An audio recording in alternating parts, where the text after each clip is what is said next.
Good morning. Happy Monday. Hello, everybody. Best day of the week. Glad to be back. We had a week filled with World Cup. Brandy getting in the mix with the Scots. Jamie, you want to share some of your experiences?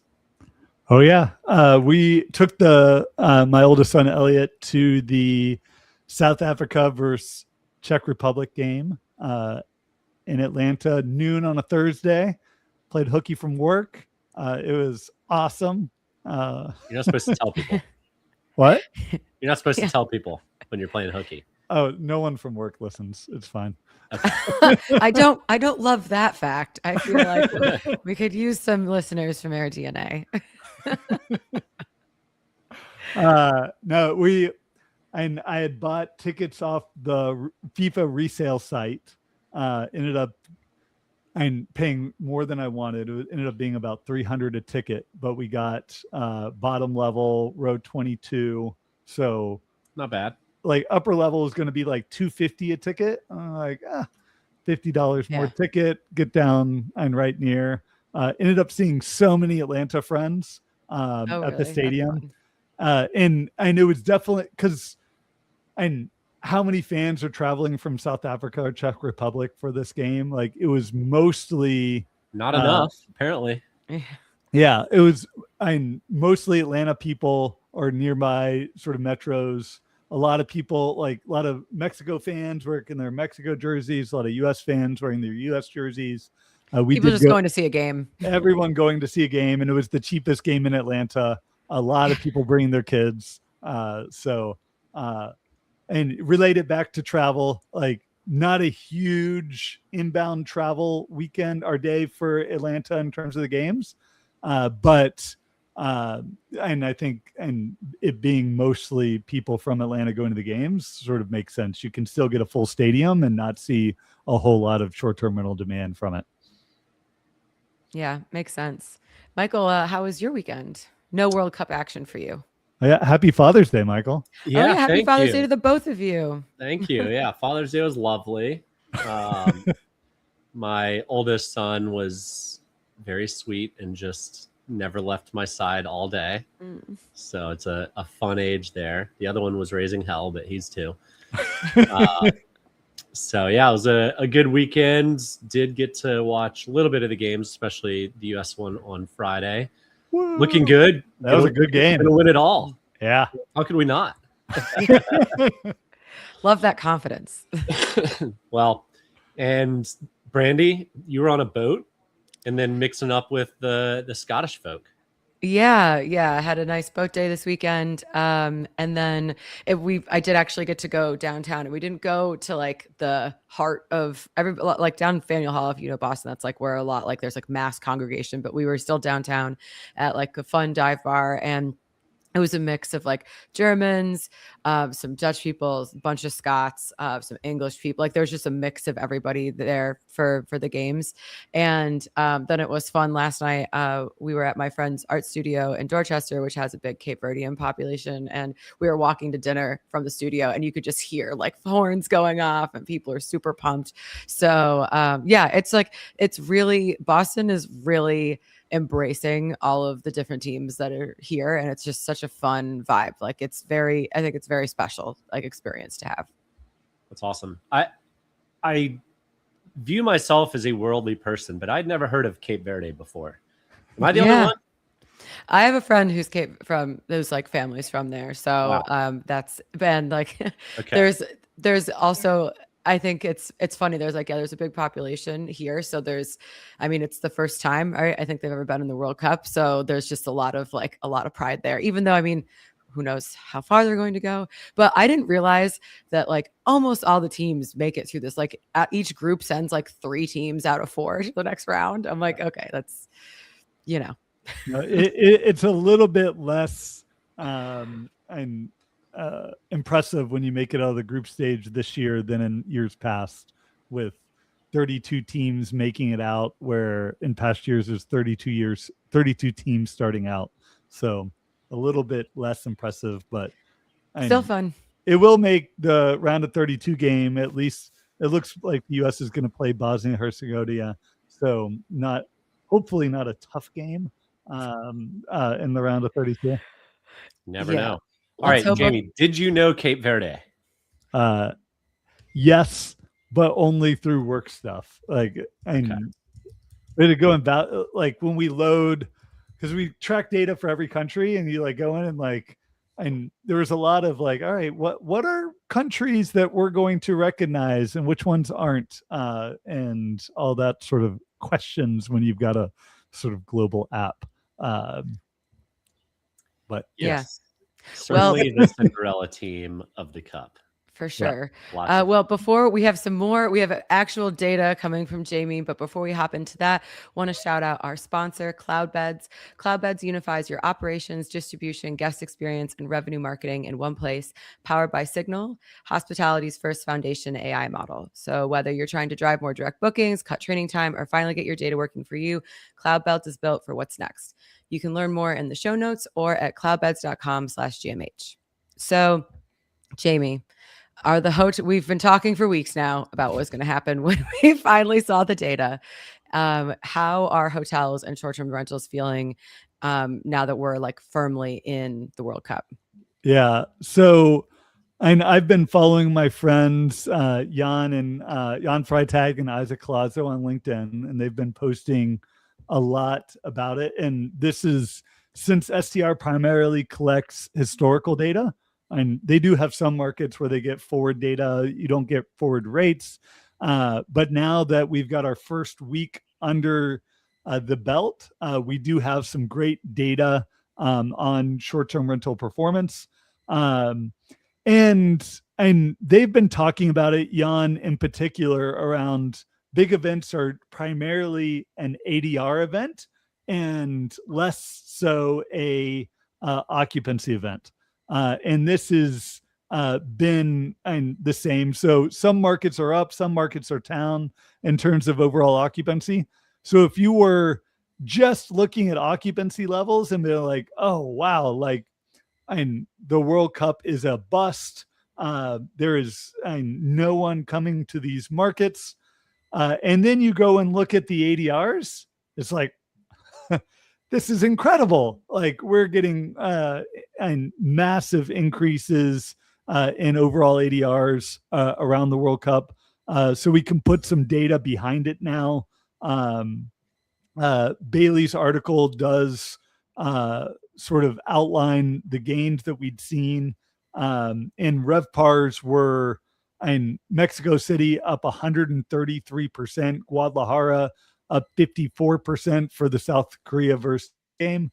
And you then compare that. So that's the first game. And in our data and the short-term rental data, we saw South Korea versus Czechia demand up 33%.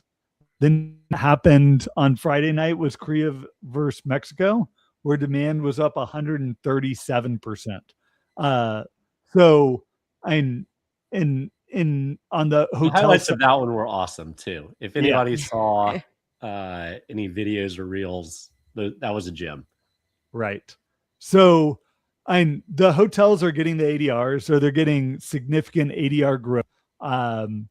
It's going to be mixed on occupancy, but overall, it has pushed overall U.S. hotels, Canadian hotels, Mexico hotels up to pretty strong gains for the week, and that should continue through the finals in July.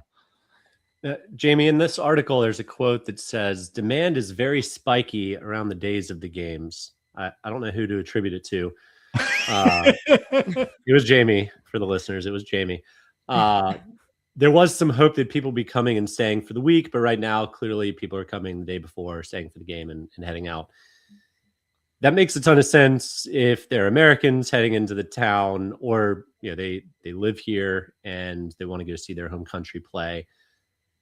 Now, why are we not seeing the data of this pool of Scottish folks that are coming and staying for the whole month? I mean, they've been right? here. They have been here pretty consistently. What are we missing? Is it just not enough volume? No, there's and volume is an issue. Also, different markets are seeing different increases. So, for example, Boston, um, the days of and before the Scotland Haiti game, occupancy in Boston was up 11%. So that's incredible. Like that's very strong for Boston, a pretty large short-term rental market. But then, and 2 days afterwards, where there was no game, and occupancy was now down 2%. And even the next game, I forget who played in Boston after that, but it was Norway. Yeah, occupancy was essentially flat. And so certain traveling groups are driving increases. And the other great example is what we're seeing playing out in Kansas City. So when Argentina and Algeria played, and occupancy was up 9%. And in Kansas City is one of those markets, and we saw seeing almost a 60% increase in overall inventory on the short-term rental side. So on those days when Messi isn't playing, occupancy in Kansas City is down 30% year over year. So we are seeing sustained higher demand. Like non-game days, it's still up 20% versus last year. And on game days, it's up on over 70%. But we're not seeing enough sustained demand to and pull occupancy above. But ADRs in Kansas City around the Messi game were up 107%. That is incredible, and that's the reason why many hosts added their listings into that market. And then not everybody can be Freddie, right? They traveling around in their van or their rental car, getting offered private jet to the next stop, but declining them because they just want to drive and see the country. Yeah. So one of the things that I think will be interesting, I don't know how you're doing the data, but because Boston and Providence are so close in Rhode Island, and as Providence is actually much closer to Gillette, like that is, if you group all of that together, I wonder what the data would show you, because Providence has definitely seen like a huge uptick. I'd be very confident in that guess. Yeah, we've been tracking Providence separately. So I've got the data in front of me. So for fast, Boston, always so impressive. I did prepare beforehand. So I mentioned how Boston occupancy was up 11% for the Haiti Morocco game. You think Providence was stronger or weaker than in Boston? For Haiti Morocco, I might say weaker. Stronger because the Scots are just chilling there for the week, right? It was almost exactly the same. It was up 10%. ADRs were up not as strong. They're up 14% compared to 28% in Boston. So people willing to pay up to be in downtown Boston as opposed to Providence, but definitely a demand spike playing out in Providence, just like we're seeing in Boston. Yeah, it's awesome. I love it. Good news for the hometown. Yeah, but even in Atlanta, like the game I was at, and midweek occupancy and two sort of, and I wouldn't say no-name teams, but lesser and sort of popularity teams, occupancy was down. But then when you had Spain playing versus Cabo Verde, and it was essentially flat and much stronger ADR growth. So I think this is any indication from the first week, that when you do have the big teams playing, there's people traveling in, there's really strong occupancy and ADR gains. And I think that bodes really well for once we get to the knockout stage. Because once we get to the knockout stage, and you're going to have top teams playing in essentially every game, you're going to have big fan bases. And then as you get later and later, and it's going to sort of compound. And I think you see Messi level demand increases and more, as opposed to this sort of mix of, is it just locals going to see the game because it's cheap versus all the inbound international travelers. Like the Spanish here this weekend for the it was yesterday, the Spain Saudi Arabia game, and it was packed around town. Yeah, Well, before we move on to our next topic, we have a really great question from the live audience. DFX Productions, coming to us from YouTube, asked, will there be a World Cup aftershock of world travelers to North America from all the influencer videos showing us in a positive light? So, are people now going to start booking late summer travel back to the US? What do you think? I'll use my gut first, and then Jamie can come in with data. Yeah. It depends on which algorithm you're being fed. How about that?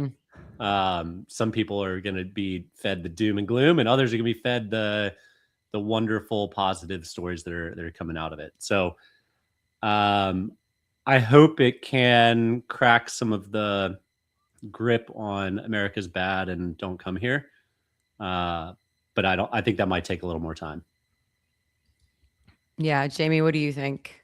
I think Freddie should be our new mascot. Brand USA, baby. Yeah, Brand USA should be paying him for future content that we can get more and more influencers like Freddie spreading the good word. I think if there's any indication on what great marketing can do and to get Brand USA fully funded, and you could sort of point to Freddie, and the more that and organizations like US Travel can do to promote that sort of stuff is all the better. So, but is it gonna? I think it is gonna.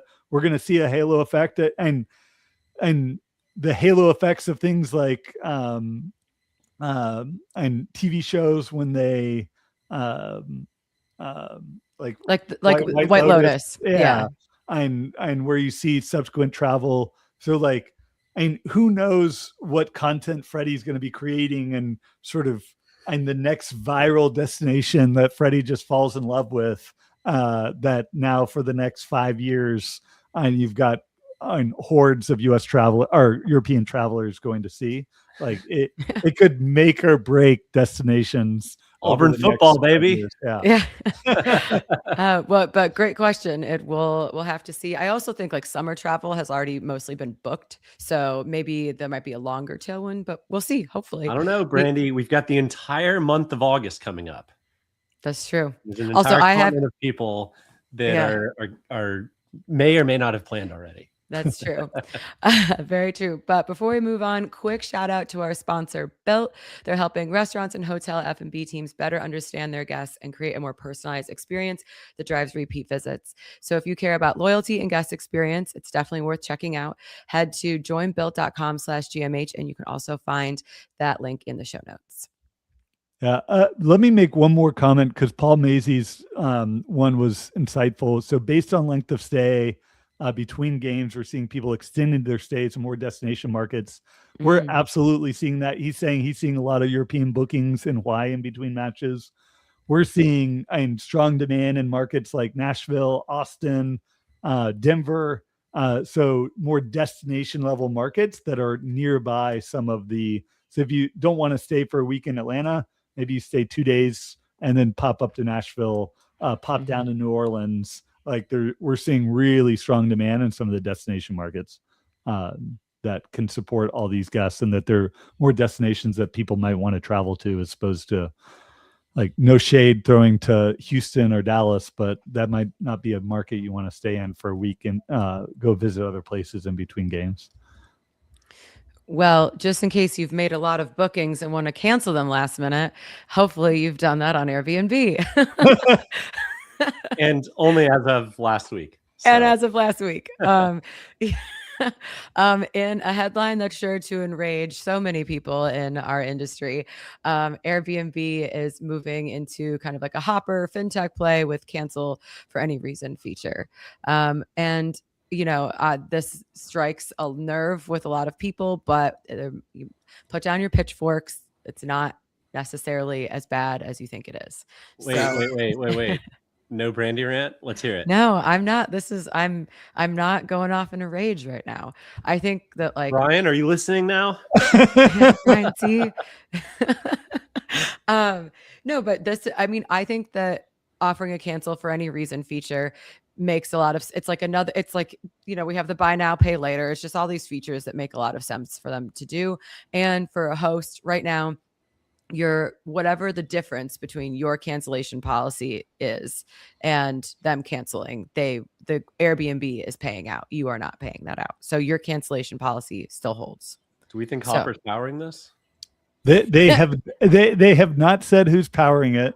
I was looking at Hopper's HTS solutions. I was like, in the visuals, like, could Hopper be powering this? Like, wouldn't that be a fun?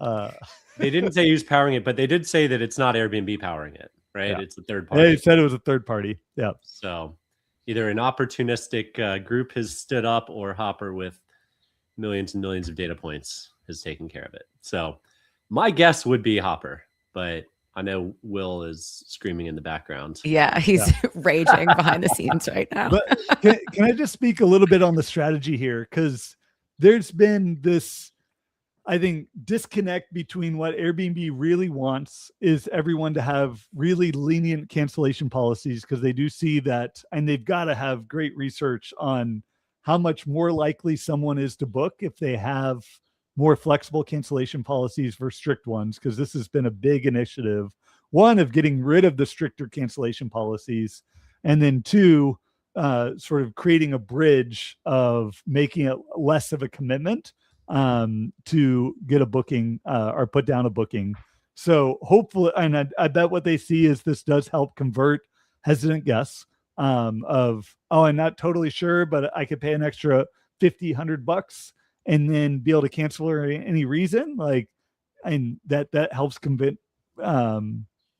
people. And then even those listings that do have really strict cancellation policies, this does give you a way around it, and if you're willing to pay for it. And who knows if this will get used enough to actually create a new revenue line for Airbnb. But they have said that, and at least with the reserve now, pay later, like, this has created a more increase in revenue because of more people booking further in advance and be able to book higher ADR properties. And like, I see it as a great thing, and very, very little sort of guest downside or host downside from it. I have heard people sort of complain some about sort of issues with cleaners, and you have a cleaner ready to go, and then you get a last minute cancellation, and that sort of burns trust with that cleaner and them being able to plan in advance and things like that. Well, I think the other part is that if you have a flexible cancellation policy already, like if you're only going to get 50% of that revenue, and then someone cancels last minute and it's a bigger home and they cancel, 2 days beforehand, that's a much harder home to fill. So they're definitely, that's kind of I think the downside there for hosts.